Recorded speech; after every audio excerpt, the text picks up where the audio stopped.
There was a time when Yasser Arafat and Indira Gandhi were very close. Yasser Arafat famously called her my sister. At the moment, there is complete and total silence from the Indian government, although the airstrikes only began this morning. If that silence continues, how will you as a Palestinian feel?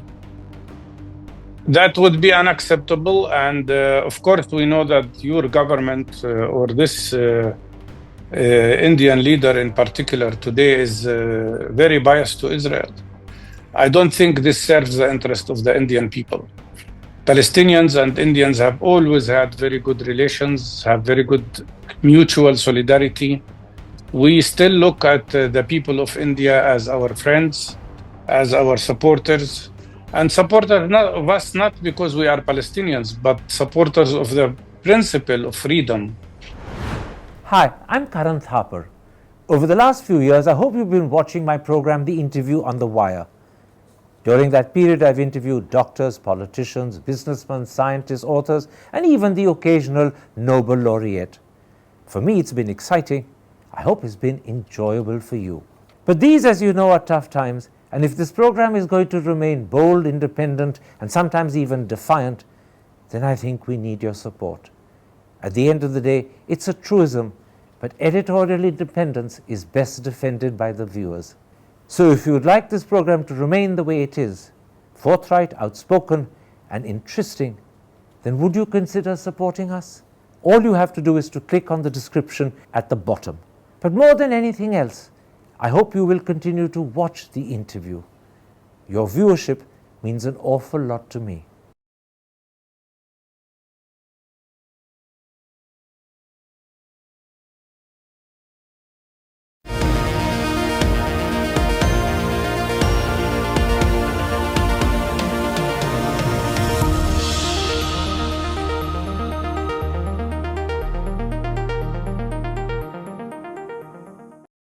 Hello and welcome to a special interview for The Wire.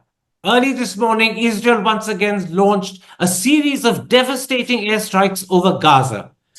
According to the BBC, they are continuing as of 3:30 p.m. Indian time, which is roughly noon in Gaza. And according to the BBC, over 330 mainly civilian people have been killed. Joining me from Ramallah is the Secretary General of the Palestinian National Initiative and former Minister of Information, Mustafa Barghouti. Dr. Barghouti, let me start by asking you, what is your response to what has been happening since 2 o'clock your time in the morning and continues, these excessive airstrikes?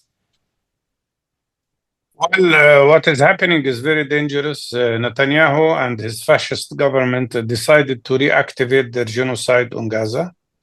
And what is happening is nothing but an act of genocide that is combined with an act of collective punishment. Let me remind you that we had a ceasefire in Gaza.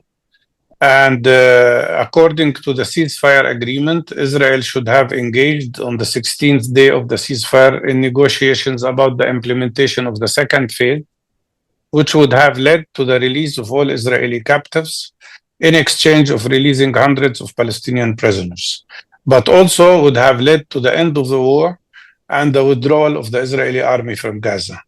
Netanyahu violated that ceasefire agreement 1,400 times since it was signed in January of this year.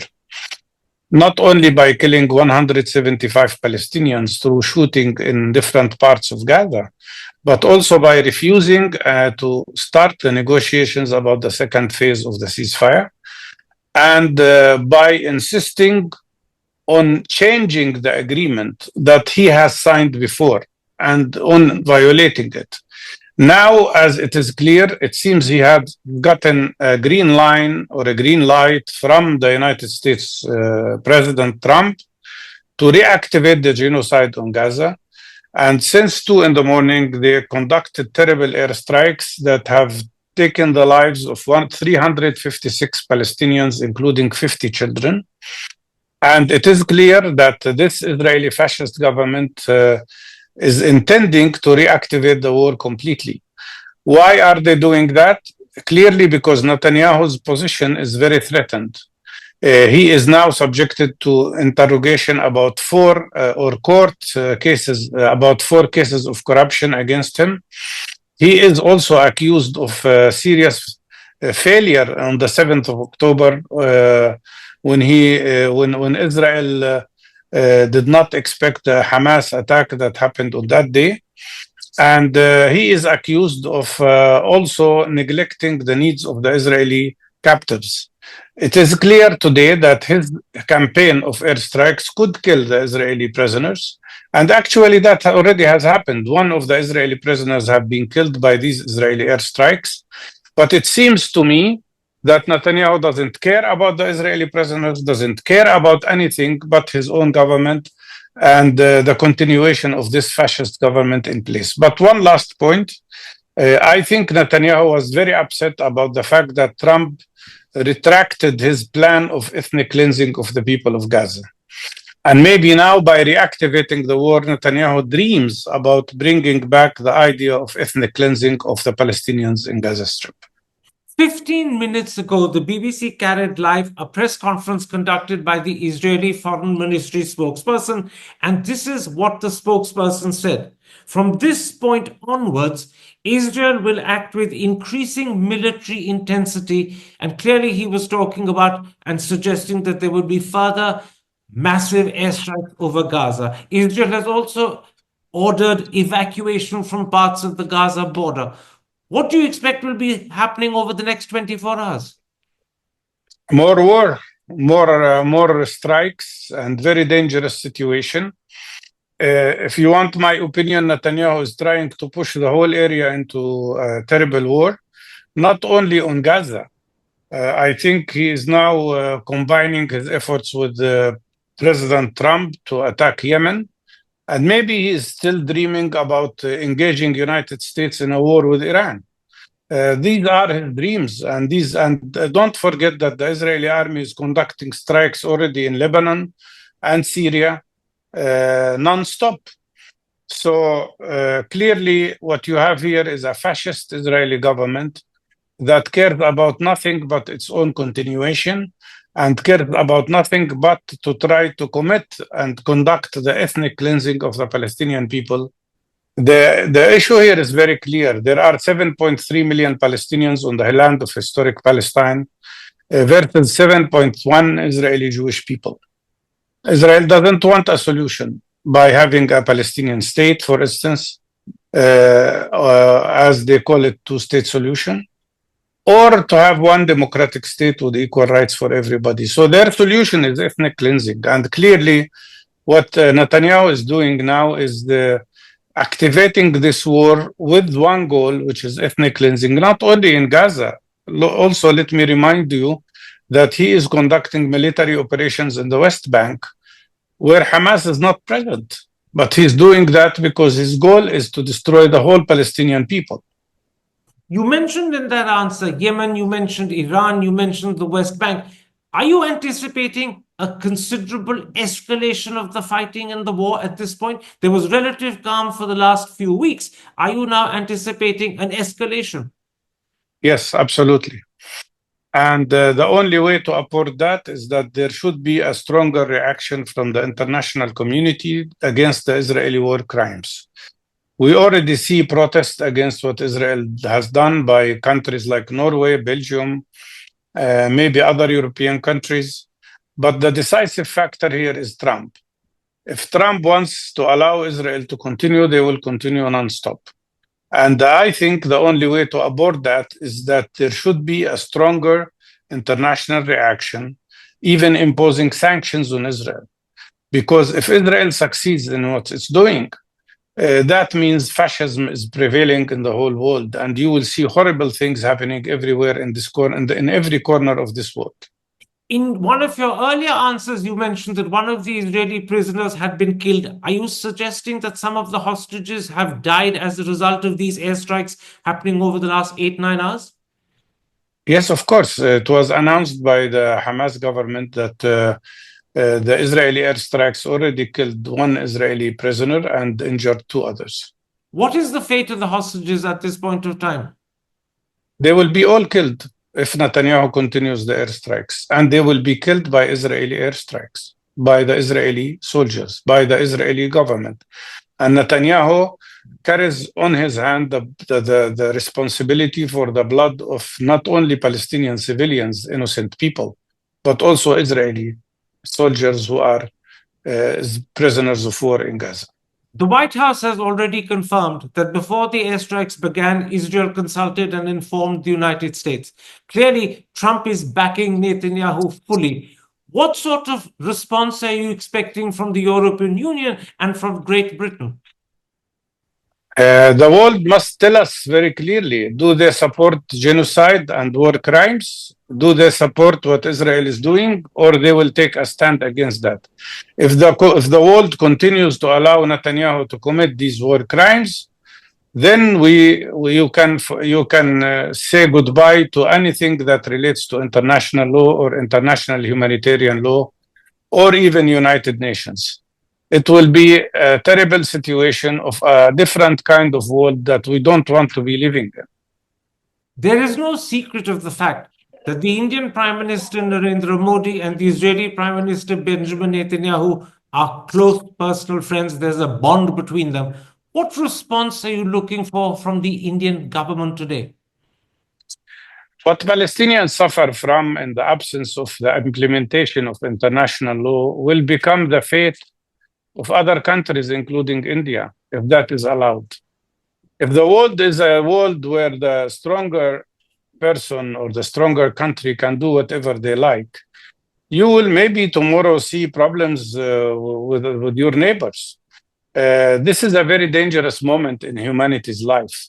And maybe Gaza has exposed the reality of the world today with this level of rise of fascism, not only in Israel, but in countries like the United States and Europe.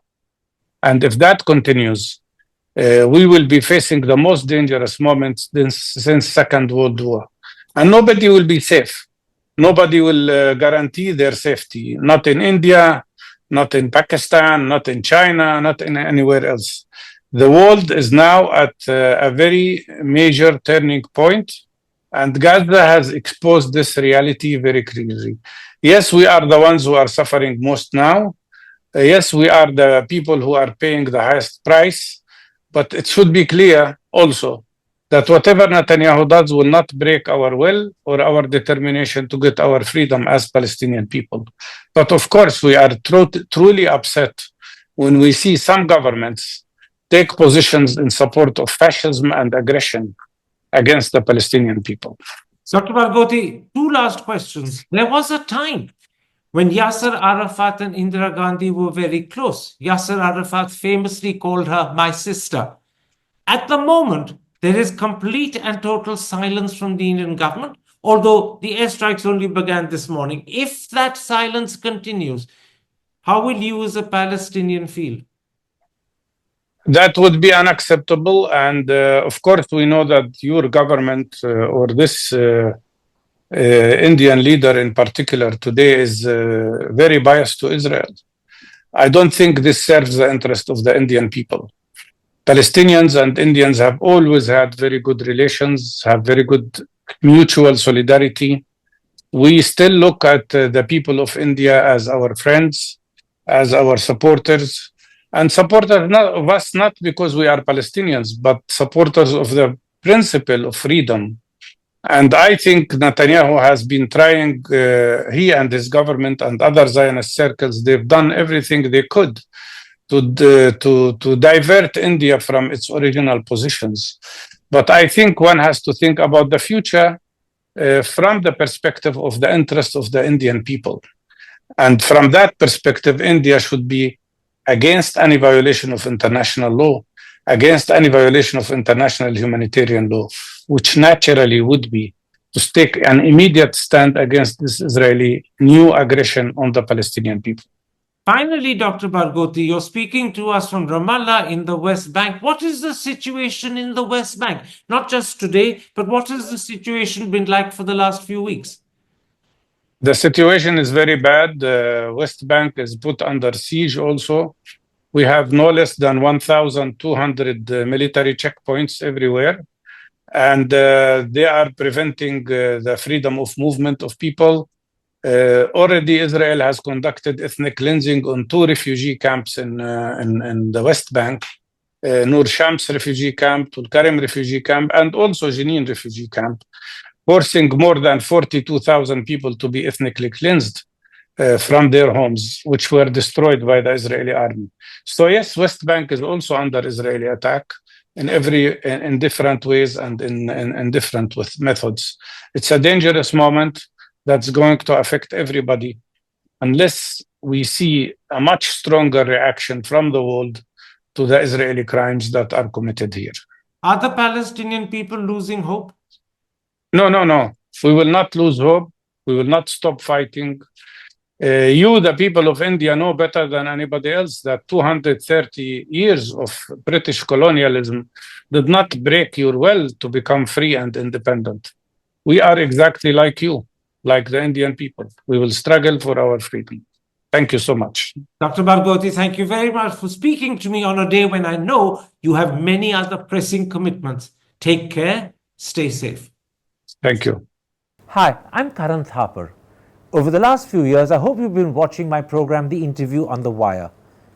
During that period, I've interviewed doctors, politicians, businessmen, scientists, authors, and even the occasional Nobel laureate. For me, it's been exciting. I hope it's been enjoyable for you. But these, as you know, are tough times, and if this program is going to remain bold, independent, and sometimes even defiant, then I think we need your support. At the end of the day, it's a truism, but editorial independence is best defended by the viewers. So if you would like this program to remain the way it is, forthright, outspoken, and interesting, then would you consider supporting us? All you have to do is to click on the description at the bottom.